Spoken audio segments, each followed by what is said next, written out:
ছোটবেলা থেকেই মায়ের মুখে শুনেছি বাপের বাড়ি নাকি মেয়েদের নিজের বাড়ি নয়। বিয়ে হয়ে যখন শ্বশুর বাড়ি এলাম তখন প্রায়ই শ্বশুর মশাই বলতেন, আমার বাড়িতে এসব সহ্য করব না, এসব চলবে না। সেদিনই বুঝে নিয়েছিলাম এই বাড়িটা আমার শাশুড়ি মায়েরই নয়। আমার তো প্রশ্নই ওঠে না।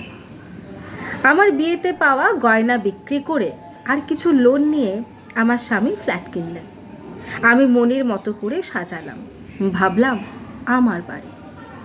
বুধবার করে খালপাড়া মেয়েদিনী শুরু করলাম সেলাইয়ের কাজ। একদিন আমার স্বামী জানতে পেরে স্পষ্ট ভাষায় বলে দিলেন, আমার বাড়িতে বস্তি ঢোকানো চলবে না। সেদিন আবার বুঝলাম এই চার দেওয়াল আর এই ছাদটাও আমার বাড়ি নয়।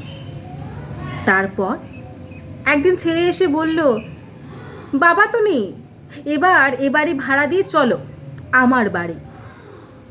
মনে মনে হাসলাম।